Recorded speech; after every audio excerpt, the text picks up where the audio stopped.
Hi, I'm Kirstin Kelly, and today's lesson is on the bounce grid. This video is dedicated to my top tier patron, Rowan Dixon. You'll all know that I love bounces. Most of my grids will always have a bounce in them. It creates lightness on the feet. It makes the horse elastic in his stride, round over his back. It makes him use his neck, and it really helps stimulate him and keep him, light and springy. It makes the horse's jump so much better. So this grid is making two bounces, one after the other, and it really just helps the horse sit back on his hindquarters and lift up those shoulders. Okay. So today we've got a double bounce set up here for him, which will be great for getting him to sit and rock back a little bit and use his back. So what I'm going to get you to do is we're going to come off the left canter first, and we're going to canter down. I want you to count out loud down to the first one, so you really focus on keeping a nice steady rhythm. And then we're going to just pop through these bounces and then come off the right rein and then jump through there.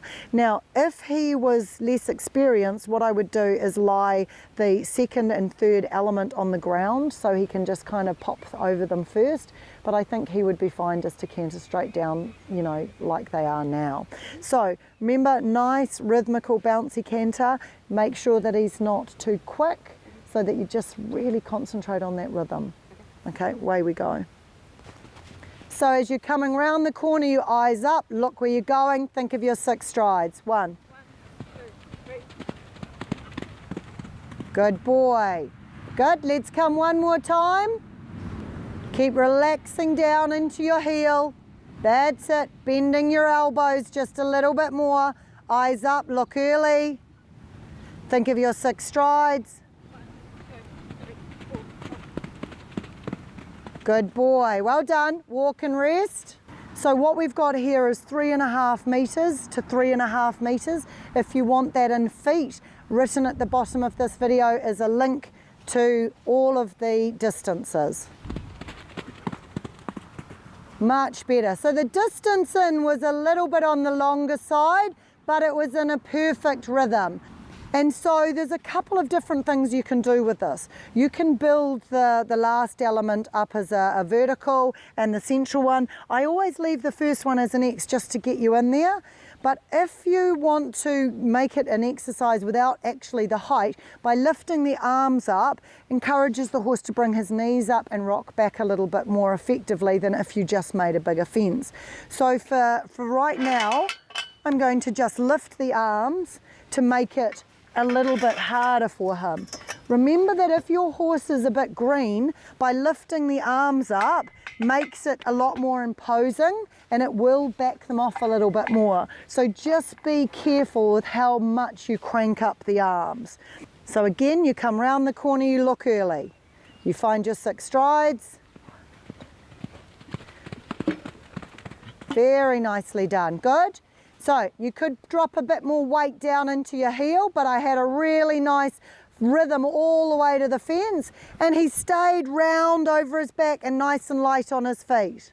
Eyes up, looking, think of your 6 strides. Good job. Right, last time at this height, I'm going to go like this. Okay, let's try that again.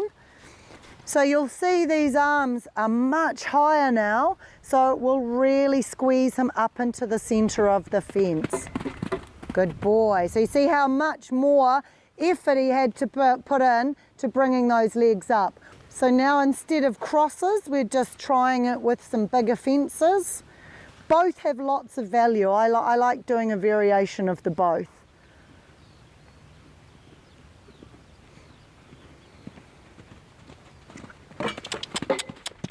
So at least there it shows when you get the distance wrong, at least you kept your leg on. You were quick to cluck and encourage him forward. You just come round again. Think of that same rhythmical canter, keeping the stride up in front of you. Good boy.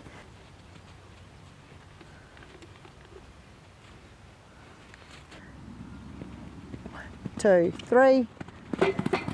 Good boy. Are you a follower of mine on Instagram? I load lots of little tips and also put all the links onto my latest videos.